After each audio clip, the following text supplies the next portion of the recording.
இன்னைக்கு பாத்தீங்கன்னா ரஜினி அண்ட் கமல் இவங்க 2 பேரும் சேர்ந்து நடிக்கிற ப்ராஜெக்டோடைய ப்ரோமோவை பாத்தீங்கன்னா அபிஷியலா ரிலீஸ் பண்ணிட்டாங்க. சோ 45 வருஷம் கழிச்சு உலக நாயகனும் சூப்பர் ஸ்டாரும் பாத்தீங்கன்னா ஒன்னா சேர்ந்து ஒரே படத்துல நடிக்க போறாங்க. சோ நம்ம ஏற்கனவே இந்த ப்ராஜெக்ட பத்தி நம்ம அப்டேட்ஸ் வீடியோல சொன்னதுதான். இந்த படத்தோட டைரக்டர் நெல்சன் தான். அண்ட் அனிருத் தான் பாத்தீங்கன்னா இந்த படத்துக்கு மியூசிக் பண்றாரு. ரெச்சன் தான் பாத்தீங்கன்னா இந்த படத்தை ஓனா ப்ரொடியூஸ் பண்ண போறாங்க.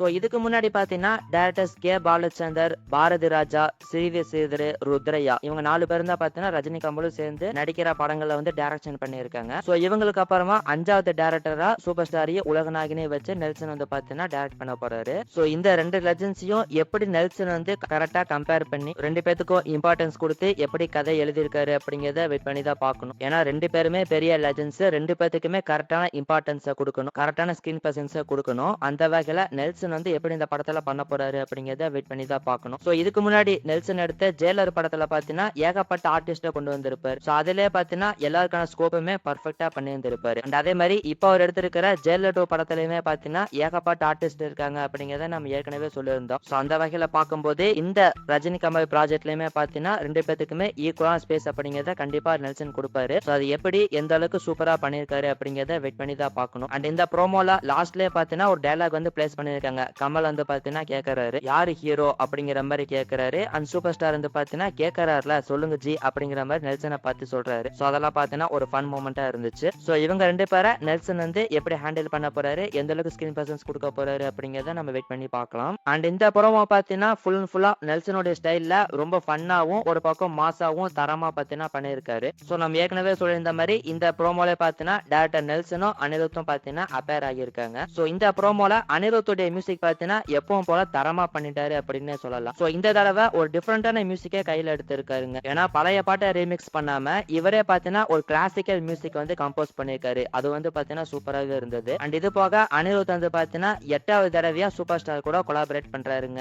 சோ இந்த ப்ரோமோவுடைய ஸ்டார்டிங்ல பாத்தீங்கன்னா ஒரு செவத்துல 2 போஸ்டர்ஸ் பாத்தீங்கன்னா ஒட்டிருக்காங்க. ஒரு போஸ்டர் வந்து பாத்தீங்கன்னா காட்ஃபாதர் படத்துடைய போஸ்டரும், இன்னொரு பக்கம் once upon a time in America அந்த படத்துடைய போஸ்டரும் பாத்தீங்கன்னா ஒட்டிருக்காங்க. சோ மேபி எனக்கு தெரிஞ்சு இந்த படத்துடைய கதை களத்துல இந்த காட்ஃபாதர் படத்துடைய story reference, once upon a time in America இந்த படத்துடைய ஸ்டோரி ரெஃபரன்ஸும் இருக்கிறதுக்கான வாய்ப்புகள் நிச்சயமா இருக்கு. சோ இந்த ப்ரோமோவை எப்படி கிரியேட் பண்ணிருக்காங்க அப்படின்னு பாத்தீங்கன்னா சூப்பர் ஸ்டாரும் உலக நாயகனும் ஃப்ரெண்ட்ஸா தான் இருக்காங்க. ஆனா இவங்களுக்குள்ள ஒரு ஈகோ இருக்கிற மாதிரி காமிக்கப்படுது. அதாவது நீ போடுற அதே மாதிரி ட்ரெஸ் நான் போட மாட்டேன், நீ போடுற ஷூவா அதே மாதிரி நான் போட மாட்டேன். சோ 2 பேத்துல யார் ஹீரோ அப்படிங்கிற மாதிரி இந்த ஈகோ 2 பேத்துக்கு இருக்கிற மாதிரி இந்த ப்ரோமோல பாத்தீங்கன்னா காமிச்சிருக்காங்க. சோ மேபி எனக்கு தெரிஞ்ச படத்திலுமே இவங்க 2 பேரும் இந்த மாதிரி ஈகோ கிளாஷ் இருக்கிறதுக்கான வாய்ப்புகள் இருக்கு. சோ அது சீரியஸா இருக்கிறதுக்கான வாய்ப்பு இல்ல, இந்த மாதிரி ஃபன்னா இருக்கிறதுக்கு வாய்ப்புகள் இருக்கு. அண்ட் இவங்க 2 பேரும் பாத்தீங்கன்னா ஒரு கார் கேரேஜ் வச்சிருக்கிற மாதிரி காமிக்கப்படுது. சோ இது போக இந்த படம் வந்து பாத்தீங்கன்னா ஃபுல் அண்ட் ஃபுல்லா வயலண்ட்ல இருக்கிற மாதிரி ஆக்ஷன் படமா இருக்க போறது கிடையாது. இந்த படம் வந்து பாத்தீங்கன்னா ஒரு லைட் ஹார்ட்டட் பிலிமா தான் இருக்க போகுது. சோ அதுக்கு தகுந்த மாதிரி இந்த ப்ரோமோவுமே பாத்தீங்கன்னா ஒரு ஃபன்னா இருக்கிற மாதிரி தான் ரெடி பண்ணிருக்காங்களே தவிர ரொம்ப மாஸ்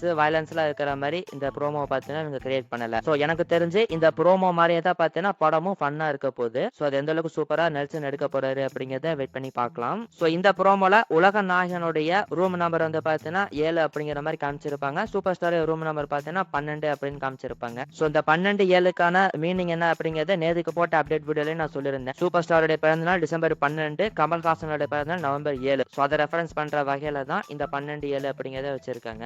சோ இந்த ப்ராஜெக்ட பத்தி உங்களுக்கே தெரியும். இந்த ரஜினி கமலும் சேர்ந்து நடிக்கிற ப்ராஜெக்ட யார் டேட் பண்ண போறா அப்படிங்கிற கியூரியாசிட்டி பெரிய அளவுல இருந்துச்சு. சோ ஆரம்பத்துல பாத்தீங்கன்னா இந்த மாதிரி சூப்பர் ஸ்டார் உலக நாயகனும் சேர்ந்து நடிக்க போறாங்க அப்படிங்கிற அப்டேட் வந்த உடனே பாத்தீங்கன்னா இண்டஸ்ட்ரியில ஒரு பயங்கரமான ஹைப் அப்படிங்கிறது கிரியேட் ஆச்சு. சோ அதுக்கப்புறம் பாத்தீங்கன்னா டைரக்டர் லோகேஷ் கனகராஜ் அவர் தான் இந்த படத்தை டைரக்ட் பண்ண போறாரு அப்படிங்கிற மாதிரி நியூஸ்லாம் வந்தது. சோ அதுக்கப்புறம் அவர் சொன்ன கதை வந்து சூப்பர் ஸ்டாருக்கு பிடிக்காம போய் தான் அதுக்கப்புறம் தான் நெல்சன் வந்து பாத்தீங்கன்னா உள்ள வந்தாரு. சோ நெல்சன் எப்படி இந்த ப்ராஜெக்ட்ல வந்தாரு அப்படின்னு பார்க்கும்போது இந்த மாதிரி ஜெயிலர் 2 படத்துடைய செட்டில் வந்து பாத்தீங்கன்னா சூப்பர் ஸ்டார் வந்துட்டு கேஷுவலா கேட்டிருக்காரு, இந்த மாதிரி நானும் உலக நாயகனும் சேர்ந்து ஒரு படம் பண்ண போறோம், அந்த படத்துக்கு எது கதை இருக்கா அப்படிங்கிற மாதிரி கேஷுவலா கேட்டிருக்காரு. சோ கேட்டவனே ஆன் தி ஸ்பாட்ல நெல்சன் வந்து பாத்தீங்கன்னா ஒரு ஒன்லைன் ஒன்னு சொல்லியிருக்காரு. சோ அந்த ஒன்லைன் வந்து சூப்பர் ஸ்டாருக்கு பிடிச்சு போய் இந்த கதையை டெவலப் பண்ணுங்க அப்படிங்கிற மாதிரி நெல்சன் சொல்லியிருந்தாரு. சோ டெவலப் பண்ண உடனே சூப்பர் ஸ்டாரும் கமல்ஹாசனும் பாத்தீங்கன்னா இந்த கதையை வந்து கேட்டிருக்காங்க. சோ கேட்டு 2 பேத்துக்குமே பிடிச்சதுக்கு அப்புறம் தான் இந்த ப்ராஜெக்ட்ல நெல்சன் வந்து பாத்தீங்கன்னா உள்ள வந்தாரு. ஆரம்பத்துல இந்த ப்ராஜெக்ட பாத்தீங்கன்னா RKF தான் ப்ரொடியூஸ் பண்ற மாதிரி இருந்தாங்க. RKF அண்ட் ரெச்சண்ட் இவங்க 2 பேரும் சேர்ந்து ப்ரொடியூஸ் பண்ண போறாங்க அப்படிங்கிற மாதிரி நியூஸ்ல வந்தது. சோ அதுக்கப்புறம் தான் பாத்தீங்கன்னா ரெச்சண்ட் வந்துட்டு இந்த படத்தை நாங்க ஓனா ப்ரொடியூஸ் பண்றோம் அப்படிங்கிற மாதிரி சொல்லி இப்ப ரெச்சண்ட் வந்து பாத்தீங்கன்னா இந்த ப்ராஜெக்ட ஓனா ப்ரொடியூஸ் பண்றாங்க. சோ ஓவரால் இந்த ப்ராஜெக்ட் வந்து பாத்தீங்கன்னா நம்ம தமிழ் சினிமா இண்டஸ்ட்ரியிலேயே ஒரு பெரிய ப்ராஜெக்டா இருக்க போகுது. சோ அதுக்கு தகுந்த மாதிரி இந்த ப்ரோமோவே பார்த்தீங்கன்னா ரொம்ப சூப்பரா அமைஞ்சிருக்கு. சோ 45 வருஷம் கழிச்சு சூப்பர் ஸ்டார் உலக நாயகனும் ஒரே படத்துல நம்ம பார்க்க போறோம். அண்ட் ஆல்சோ ஃபேன்ஸ் வந்து பாத்தீங்கன்னா மறுபடியும் இந்த 1000 crore அப்படிங்கிற டாபிக்கே ஸ்டார்ட் பண்ணிட்டாங்க. சோ கண்டிப்பா இந்த படத்துக்கு பிசினஸ் பெரிய பிசினஸ் அப்படிங்கிறது கண்டிப்பா இருக்கும். சோ எனக்கு தெரிஞ்சு கண்டிப்பா இந்த படம் வந்து 1000 crore அடிச்சிடும் அப்படிங்கிற மாதிரி தாங்க தோணுது. சோ இதை பத்தி உங்களோட ஒப்பீனியன் என்ன அப்படிங்கறத இந்த வீடியோடைய கமெண்ட் செக்ஷன்ல சொல்லுங்க. சோ இப்போ இந்த ப்ரோமோவை ரிலீஸ் பண்ணிட்டாங்க. இந்த படத்தோட ஷூட்டிங் எப்ப ஸ்டார்ட் பண்ண போறாங்க அப்படின்னு பார்க்கும்போது இப்போதைக்கு ஸ்டார்ட் பண்ண போறதே கிடையாது. ஏன்னா நெல்சன் வந்து பாத்தீங்கன்னா இப்ப ஜெயலலிதா படத்துடைய போஸ்ட் ப்ரொடக்ஷன் ஒர்க்ல பிஸியா இருக்காரு. சோ இது போக கமல்ஹாசன் அவர்களுமே பாத்தீங்கன்னா அன்பர் ப்ராஜெக்ட் ஸ்டார்ட் பண்ணும், கல்கி 2 ப்ராஜெக்ட் ஸ்டார்ட் பண்ணும், அதுல வேற பிஸியா இருக்காரு. அண்ட் சூப்பர் ஸ்டார் வந்து பாத்தீங்கன்னா அடுத்ததா தலைவர் 173 அந்த ப்ராஜெக்ட் ஸ்டார்ட் பண்ண போறாரு. சோ அவங்க 3 பேருமே அவங்களோட ப்ராஜெக்ட முடிச்சதுக்கு அப்புறமா தான் இந்த ப்ராஜெக்ட பாத்தீங்கன்னா ஸ்டார்ட் பண்ற மாதிரி இருக்கும். எனக்கு தெரிஞ்ச படத்தோட ஷூட்டிங் பாத்தீங்கன்னா 2026 ஃபர்ஸ்ட் ஹாஃப்ல ஸ்டார்ட் பண்றதுக்கான வாய்ப்புகள் இருக்குன்னு நினைக்கிறேன். அண்ட் படத்தோட ரிலீஸ பொறுத்த வரைக்கும் 2027ல தான் ரிலீஸ் ஆகிற மாதிரி இருக்கும். என்ன பண்ண போறாங்க அப்படிங்கறத வெயிட் பண்ணி பார்க்கலாம். சோ நீங்க இந்த படத்துடைய ப்ரோமோவை பார்த்துட்டீங்களா? அப்படி பார்த்துட்டீங்கன்னா உங்களோட ஒப்பீனியன் என்ன அப்படிங்கறது இந்த வீடியோடைய கமெண்ட் செக்ஷன்ல சொல்லுங்க. சோ என்னுடைய ஒப்பீனியன் வந்து இந்த ப்ரோமோ ரொம்ப தரமா வந்திருக்கு. அண்ட் கண்டிப்பா இந்த படம் 1000 crore பண்ணிரும் அப்படிங்கிற மாதிரி தான் எனக்கு தோணுது. சோ இதை பத்தி உங்களோட ஒப்பீனியன் என்ன அப்படிங்கறதையுமே கமெண்ட்ல சொல்லுங்க. அடுத்து இன்னொரு வீடியோல நம்ம பார்க்கலாம்.